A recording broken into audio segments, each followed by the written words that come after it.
आंखें खोलिए। मेरे प्रिय भाई और बहनों, इस्यास नबी के ग्रंथ के अध्याय 11 उसके वाक्य 9 में हम पढ़ते हैं, समस्त पवित्र पर्वत पर न तो कोई बुराई करेगा और न किसी की हानि, क्योंकि जिस तरह समुद्र जल से भरा है उसी तरह देश प्रभु के ज्ञान से भरा होगा। प्रभु कहते हैं कि समस्त पवित्र पर्वत पर कोई एक दूसरे की हानि नहीं पहुंचाएगा, क्योंकि वे सभी ईश्वर के ज्ञान से भरे होंगे। वे सभी ईश्वर के ज्ञान से भरे होंगे। ईश्वर का ज्ञान हमारी परिस्थितियों को बदल देता है। प्रभु का ज्ञान हमें आजाद करता है। प्रभु का ज्ञान हमें चंगा करता है, हमारी परिस्थितियों को बदलता है। जैसे जैसे हमारे अंदर प्रभु का ज्ञान बढ़ता है वैसे वैसे सब कुछ संतुलन में आ जाता है। हमारी एक समस्या है।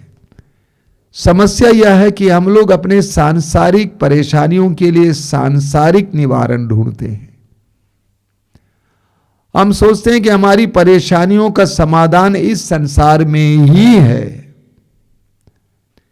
स्तोत्रकार कहता है, स्तोत्र 121 उसके वाक्य 1 में, मैं अपनी आंखें पर्वतों की ओर उठाता हूं, क्या वहां से मुझे सहायता मिलेगी?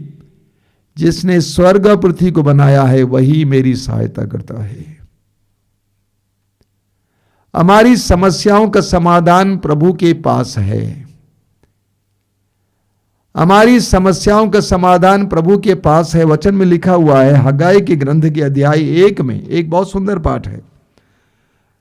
वहां पर वाक्य 6 से प्रभु कहते हैं, तुम अपनी स्थिति पर विचार करो। तुमने बहुत बोया किंतु कम लूनते हो।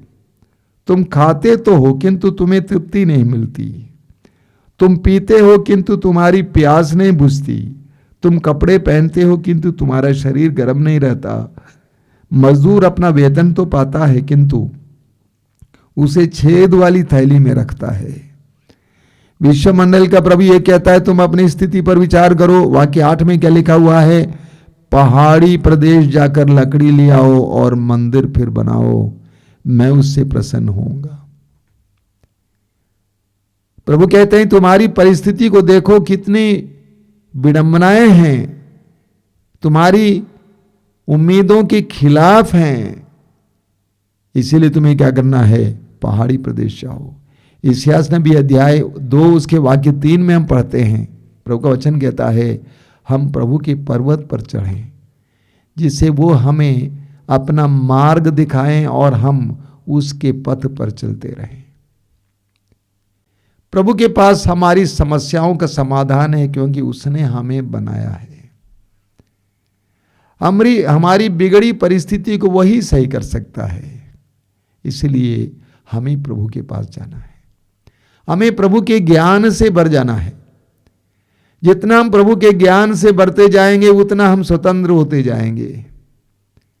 जिस तरह हम जल से नहाते हैं, जल गिरता है हमें स्वच्छ करता है, उसी तरह प्रभु का ज्ञान हमारे अंदर आते ही हम स्वच्छ होते जाएंगे, स्वतंत्र होते जाएंगे। बोलिए hallelujah, hallelujah, hallelujah, hallelujah, hallelujah, hallelujah, hallelujah, hallelujah, hallelujah, hallelujah, hallelujah, hallelujah. आपने ख्याल किया होगा, अक्सर मैं प्रार्थना करता हूं, प्रार्थना में बोलता हूं, पवित्र आत्मा आइए मेरी बुद्धि को प्रकाशित कीजिए, मेरी बुद्धि को प्रकाशित कीजिए। प्रभु यीशु ने कहा कि मैं संसार की ज्योति हूं, जो मेरा अनुसरण करता वो कभी अंधकार में भटकता नहीं फिरेगा।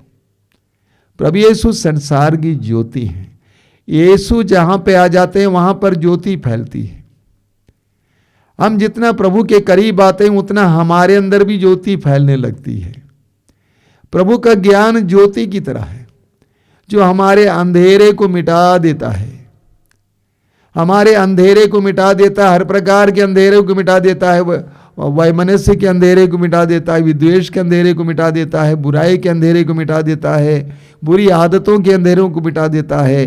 जितना प्रभु के ज्ञान से हम बढ़ते जाएंगे उतना हम प्रकाशमान होते जाएंगे। बोलिए hallelujah, hallelujah, hallelujah, hallelujah, hallelujah, hallelujah, hallelujah, hallelujah. हे प्रभु यीशु, हे प्रभु यीशु, पवित्र आत्मा को भेजकर पवित्र आत्मा को भेजकर मेरी बुद्धि को प्रकाशित कीजिए। मेरी बुद्धि को प्रकाशित पवित्र कीजिए। आत्मा को भेजकर पवित्र आत्मा को भेजकर मुझे शुद्ध कीजिए। मुझे शुद्ध कीजिए। पवित्र आत्मा को भेजकर पवित्र आत्मा को मुझे भेजकर स्वतंत्र कीजिए। मुझे स्वतंत्र कीजिए। मुझे आजाद कीजिए। मुझे आजाद कीजिए। Hallelujah, hallelujah, hallelujah, hallelujah. आइए पवित्र आत्मा, आइए पवित्र आत्मा मुझ पर उतर आइए। मुझ पर उतर आइए। मेरे परिवार पर उतर आइए। मेरे परिवार पर उतर आइए। इन वचनों को सुनने वाले, मेरे वचनों को सुनने प्रार्थना वाले, में भाग लेने वाले, प्रार्थना में भाग एक लेने एक वाले, भाई बहन के जीवन में उतर आइए। एक एक भाई बहन के जीवन में उतर आइए। Hallelujah, hallelujah, hallelujah, hallelujah. आइए पवित्र आत्मा, आइए पवित्र आत्मा, आइए पवित्र आत्मा, आइए पवित्र आइए आत्मा, पवित्र आत्मा, आइए पवित्र आइए आत्मा, पवित्र आत्मा। आइए पवित्र ऊंची आत्मा। आवाज में स्तुति करते हुए पवित्र आत्मा के अभिषेक के लिए प्रार्थना कीजिए ताकि ज्ञान से भरे, शुद्धि से भरे। Hallelujah, hallelujah, hallelujah, hallelujah, hallelujah, hallelujah, hallelujah, hallelujah, hallelujah, hallelujah. अभिषेक, अभिषेक, अभिषेक, अभिषेक, अभिषेक, अभिषेक, अभिषेक, अभिषेक, अभिषेक, अभिषेक। आइए पवित्र आत्मा, आइए पवित्र आत्मा, आइए पवित्र आत्मा। Hallelujah, hallelujah, hallelujah, hallelujah, hallelujah, hallelujah, hallelujah, hallelujah, hallelujah, hallelujah, hallelujah, hallelujah, hallelujah, hallelujah, hallelujah, hallelujah, hallelujah, hallelujah, hallelujah. मौन होकर अपनी आंखें बंद रखकर इस समय प्रभु से बोलिए, प्रभु मुझे तेरे ज्ञान से भर दीजिए, मुझे स्पर्श कीजिए, तेरे ज्ञान से भर दीजिए। अब्बा, मेरे स्वर्गीय पिता, पप्पा, मुझे अपने प्रेम से भर दीजिए, अपने ज्ञान से भर दीजिए, अपनी पवित्रता से भर दीजिए, अपनी शांति से भर दीजिए। अब्बा पिता, तेरे पवित्र आत्मा के द्वारा मुझे इस समय स्वतंत्र कीजिए, आजाद कीजिए। अब्बा पिता, पवित्र आत्मा को भेजकर मुझे इस समय स्वतंत्र कीजिए।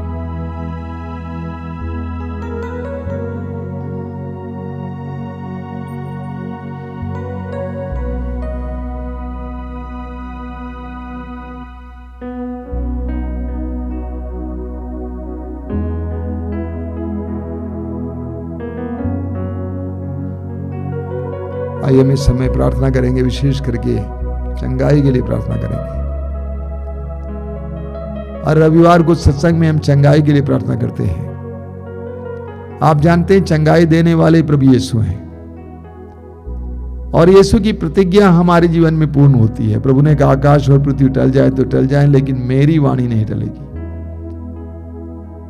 प्रभु ने अपने शिष्यों से कहा कि रोगियों को चंगा करो, मुर्दों को जिलाओ, कोढ़ियों को शुद्ध करो, लोगों को अबदूतों से छुटकारा दो। ये प्रभु का आदेश है और प्रभु के उस आदेश के अनुसार हम इस समय प्रार्थना कर रहे हैं। बोलिए hallelujah, hallelujah, hallelujah, hallelujah, hallelujah, hallelujah. मैं अनुरोध करूंगा जितने भी भाई बहन इस समय रोगी हैं, अपने शरीर में अलग अलग प्रकार का रोग पीड़ाएं हैं, इस समय प्रभु के अधीन कीजिए, प्रभु के हाथ में समर्पित कीजिए।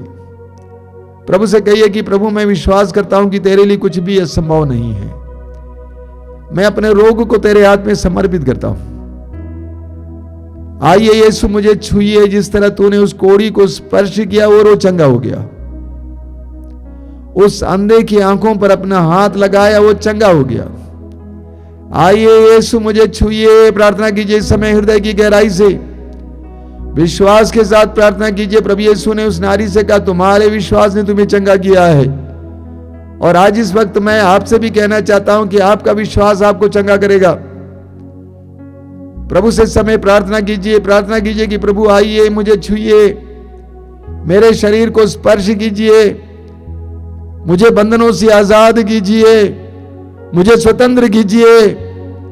आइए यीशु स्पर्श कीजिए। प्रभु से बोलिए इस समय हृदय खोलकर, और इस समय प्रभु का स्पर्श पाइए। चंगाई पाइए, बंधनों से आजादी पाइए। बोलिए hallelujah, hallelujah, hallelujah, hallelujah, hallelujah, hallelujah, hallelujah, hallelujah, hallelujah, hallelujah. यीशु ने कहा निरोगों को नहीं, निरोगियों को नहीं, रोगियों को वैद्य की जरूरत होती है। रोगियों को वैद्य की जरूरत होती है। Hallelujah, hallelujah, hallelujah, hallelujah, hallelujah, hallelujah. हे वैद्यों के वैद्य, हे वैद्यों के वैद्य, हे डॉक्टरों के डॉक्टर, हे डॉक्टरों के डॉक्टर, शब्द मात्र से रोगियों को चंगा करने वाले, रोगियों को चंगा करने वाले, आइए, आइए, आइए, आइए, स्पर्श कीजिए। स्पर्श कीजिए। Hallelujah, hallelujah, hallelujah, hallelujah. यीशु के नाम पर, यीशु के शक्तिशाली नाम पर, हर तरह के रोग से, पुराने से पुराने रोग से, गंभीर से गंभीर रोग से, इसी वक्त यीशु की प्रजा को, इन वचनों में को सुनने वाले, इस प्रार्थना में भाग लेने वाले भाई बहनों को आजादी मिले, चंगाई मिले, चंगाई, चंगाई, चंगाई, चंगाई, चंगाई, चंगाई, चंगाई, चंगाई, हीलिंग, हीलिंग, हीलिंग, हीलिंग, चंगाई, चंगाई, चंगाई, चंगाई, चंगाई। Hallelujah, hallelujah, hallelujah, hallelujah, hallelujah, hallelujah, hallelujah, hallelujah, hallelujah. परम पावन प्रभु के प्रति सबके हृदय में श्रद्धा हो, प्रभु चाहता है। परम पावन प्रभु के प्रति सबके हृदय में श्रद्धा हो, भय, श्रद्धा। प्रार्थना कीजिए, प्रार्थना कीजिए।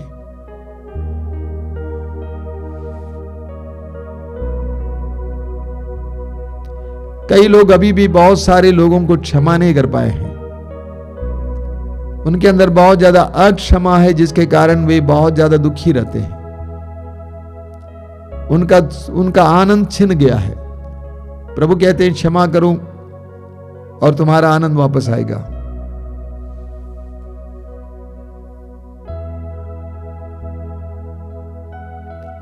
आने वाले क्रिसमस के समय बहुत सारे लोगों को कई प्रकार के बंधनों से आजादी मिलेगी। नशे के बंधन से, गंदी आदतों के बंधन से, विशेष करके गंदे रिश्तों के बंधन से आजादी मिलेगी। प्रभु को धन्यवाद देते हैं। धन्यवाद यीशु।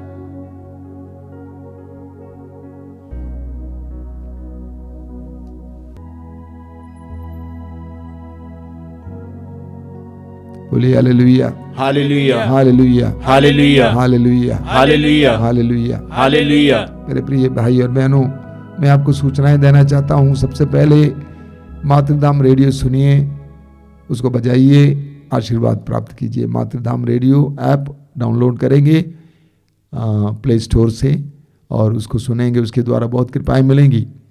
दूसरी बात, हर रोज सुबह 5 बजे रोज की रोटी का कार्यक्रम प्रसारित होता है और दोपहर को 3 बजे करुणा माला, शाम को 7 बजे कृपाधारा कार्यक्रम प्रसारित होता है। और इसके अलावा हर मंगलवार को शाम को 5 बजे युवा तरंग, शुक्रवार को शाम को 6 बजे पवित्र रक्ताभिषेक और रविवार को सत्संग 12 बजे और सुबह 5 बजे मिस्सा। इन सारे कार्यक्रमों के जरिए आशीष पाइए। मैं सभी से अनुरोध करूंगा कि आप बिना इजाज़त के हमारे कार्यक्रमों को प्रसारित मत कीजिएगा अलग से। मैं देखता हूं कि कई लोग अपना अपना चैनल खोलते हैं। हार्दिक स्वागत है, इजाज़त के साथ ज़रूर आप प्रसारित करेंगे। आइए हम इस समय प्रभु की आशीष पाएंगे।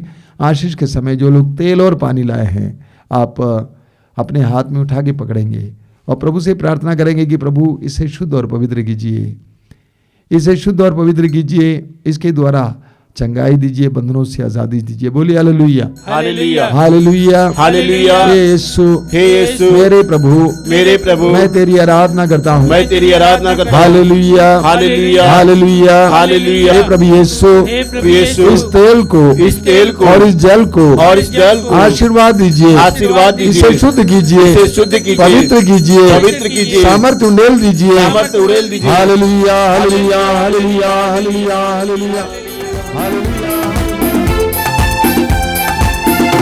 तुझे धन्यवाद, तुझे धन्यवाद, तुझे धन्यवाद प्रभु जी, तुझे धन्यवाद, तुझे धन्यवाद, तुझे धन्यवाद प्रभु जी। तेरी महिमा हो, तेरी महिमा